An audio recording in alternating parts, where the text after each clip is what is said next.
Hello everyone, welcome to being teacher. आज हम बात करने वाले हैं यूपी टेट के बेस्ट प्रैक्टिस सेट के बारे में और साथ ही साथ में हम बात करेंगे यूपी टेट के जो एडमिट कार्ड हैं वो नए सिरे से जारी होंगे उसके बारे में कि कैसे क्या कितने सेंटर्स चेंज होंगे, सभी के जारी होंगे या फिर कुछ लोगों के जारी होंगे। तो उन सभी चीज़ों के बारे में हम बात करेंगे। तो अगर आप चैनल पर नए हैं तो प्लीज़ सब्सक्राइब कर लीजिए, क्योंकि ऐसी इन्फॉर्मेशन आपको आगे भी मिलती रहेंगी। और टेलीग्राम पर जुड़ जाइए, वहाँ पर आपको मटेरियल्स प्रोवाइड होते रहते हैं। जो पीडीएफ्स होती हैं यूपी टेट और सीटेट से रिलेटेड, वो आपको वहाँ पे मिलती रहेंगी। लिंक आपको नीचे डिस्क्रिप्शन बॉक्स में मिल जाएगा, तो अभी ज्वाइन कर लीजिए, जिससे कि आपको आने वाली जो पीडीएफ्स हैं आपको टेलीग्राम पे मिलती रहें। ठीक है, तो यूपी टेट का जो चक्षु प्रकाशन का जो प्रैक्टिस सेट है ये बहुत ही इंपॉर्टेंट है। मतलब जो लोग अभी तक तैयारी कर रहे हैं यूपी टेट की, जैसा कि पता है एग्जाम पोस्टपोन हो गया, कोई भी डेट फिक्स नहीं है, उस बारे में हम बात करेंगे। तो इस प्रैक्टिस सेट में सबसे अच्छी चीज़ ये है कि आपको इसमें 1800 बहुविकल्पी प्रश्न मिलते हैं और साथ ही साथ में आपको इसमें 15 प्रैक्टिस सेट मिलते हैं और 5 सॉल्व पेपर मिलते हैं जो कि लास्ट ईयर के हैं। ठीक है, और यूपी टेट के नए सिलेबस के अकॉर्डिंग ये प्रैक्टिस सेट बनाया गया है। इसमें पाँचों सब्जेक्ट का जो है प्राइमरी लेवल के जो क्वेश्चंस होते हैं वो आपको मिलते हैं और ओएमआर सीट मिलती है, जिससे कि आप यहाँ पे प्रैक्टिस कर सकते हैं ओएमआर सीट भरने की। और साथ ही साथ में इसमें आपको मिल जाते हैं लास्ट 7 ईयर के कुछ चार्ट में, जैसे कि चार्ट बेस पे क्वेश्चन आपको मिल जाते हैं। इसमें पता चल जाता है कि किस में कौन से जो टॉपिक है वो इंपॉर्टेंट है। ठीक है, आप इसमें सीडीपी ले लीजिए, ठीक है, लर्निंग का पोर्शन ले लीजिए। ठीक है, ऐसे ही आप अगर चाहें तो इसमें हिंदी और इंग्लिश और साथ ही साथ में आपका संस्कृत और पर्यावरण और गणित का भी पोर्शन आपको इस यहाँ पे मिल जाएगा, जिसमें आपको पता चलेगा कि लास्ट 7 ईयर में किस ईयर सबसे ज़्यादा क्वेश्चन आते हैं। तो आप उस टॉपिक को थोड़ा सा ज़्यादा पढ़ करके अपनी तैयारी अच्छे से कर सकते हैं। ठीक है, और अगर आप चाहें तो चक्षु प्रकाशन का ही आपको मिल जाएगा एक गाइड बुक। तो गाइड बुक में आपको पूरा डिटेल से सब चीज़ें मिल जाती हैं हर सब्जेक्ट की। उसमें जैसे कि जो हम डिस्कस कर रहे हैं इसमें आपको मिलते हैं सिर्फ 15 प्रैक्टिस सेट मिलते हैं। और अगर आपको गाइड बुक चाहिए तो गाइड बुक में आपको मिल जाएंगे 3000 से अधिक महत्वपूर्ण प्रश्न। ठीक है, और साथ ही साथ में आपको 2 सॉल्व के प्रीवियस सॉल्व पेपर है। तो मतलब गाइड बुक आप चाहें तो गाइड बुक भी ले सकते हैं।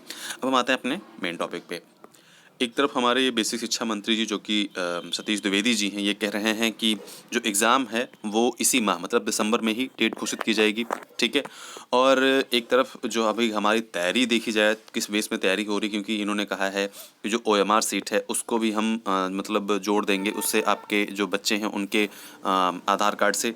तो मतलब इस तरीके से इसमें कुछ इन जो मतलब सिक्योरिटी जो रीजन्स है वो कुछ बढ़ाए जाएंगे, जो सिक्योरिटीज़ हैं वो बढ़ाई जाएंगी। तो इस सब चीज़ों को देखते हुए ये लग रहा है कि इस महीने तो नहीं होगा, लेकिन ये कह रहे हैं कि इस महीने जो है किसी भी तरीके से हम टीटी करा के रहेंगे। ठीक है, अब अगर हम बात करें टीटी के प्रवेश पत्र के बारे में, तो टीटी के प्रवेश पत्र जो है वो फिर से जारी होंगे। ठीक है, और परीक्षा यहाँ पे देखिए इन्होंने कहा है कि दिसंबर माह में संभव नहीं है, क्योंकि यूपी टीटी को दोबारा से एक महीने में कराना किसी भी सूरत में संभव नहीं लग रहा है। हाल ही में बेसिक शिक्षा मंत्री सतीश द्विवेदी ने दिसंबर में दोबारा परीक्षा कराने की बात कही थी, लेकिन आयोजन से जुड़े लोगों का मानना है कि जनवरी के दूसरे सप्ताह के बाद ही परीक्षा हो सकती है। ठीक है, मतलब अगर हम लोग ये सोचें तो मतलब 13 जो हमारा जनवरी है तब तक तो सीटेट चलेगा। ठीक है, और सीटेट के बाद में जो है हमारा वो, तो अगर 13 जनवरी के बाद ही अगर ये यूपी टीटी हो रहा है तो जो हमारा ओवरलैपिंग वाला सिस्टम था कि यूपी टीटी और हमारा जो सीटेट है ये साथ में क्रैश होता, तो ऐसा नहीं हो जाएगा और इससे चीज़ें जो है थोड़ा सा मतलब सेफ साइड में हो जाएंगी। तो अगर ऐसा होता है तो बहुत ही अच्छी बात है, क्योंकि 13 जनवरी को हमारा सीटेट खत्म हो जाएगा। अब यहाँ पे इन्होंने कहा है कि जो प्रवेश पत्र हैं वो फिर से जारी होंगे। तो यहाँ पे शायद सभी लोगों के जो प्रवेश पत्र हैं फिर से जारी ना हो। यहाँ पे हम देख लेते हैं, यहाँ पे लिखा है कि सूत्रों के अनुसार कुछ जिलों में प्रवेश परीक्षा केंद्र मतलब बदलने की तैयारी है। अभ्यर्थियों को नए सिरे से प्रवेश पत्र जारी होंगे। मतलब ये है कि सभी लोगों को जो है नए सिरे से प्रवेश पत्र जारी होंगे। ठीक है, इस संबंध में मंगलवार को शासन में बैठक हुई थी, जिसमें सचिव जो है अनिल भूषण चतुर्वेदी को भी बुलाया गया था और वित्त विहीन स्कूलों के स्थान पर राजकीय सहायता प्राप्त माध्यमिक स्कूलों और सीबीएसई सीआईएससीई के जो स्कूल हैं, डिग्री कॉलेज हैं, विश्वविद्यालयों को भी केंद्र आने की कोशिशें जो है वो की जा रही हैं।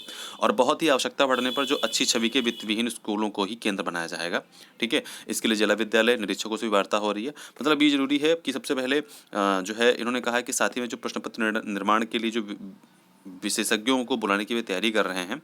ठीक है, तो उसके लिए मतलब परीक्षा पत्र को भी त्रुटिपूर्ण मतलब जो पेपर सही तरीके से इस बार छपे, पेपर सही तरीके से बनाया जाए, इन सब चीज़ों को जो भी ध्यान में रखा जा रहा है। तो इन सब चीज़ों को जैसे देख करके लग रहा है कि एग्ज़ाम एक महीने में तो बिल्कुल भी संभव नहीं है। अब कौन सी ये डेट देते हैं, 26 डेट एक दी गई थी, लेकिन उसका भी कोई भी कंफर्मेशन नहीं आया था। एकदम से हवा उड़ गई थी कि 26 दिसंबर को ही यूपी टेट एग्ज़ाम होने जा रहा है। तो ऐसा भी नहीं है। आप लोग अपनी अच्छे से तैयारी कीजिए ठीक है।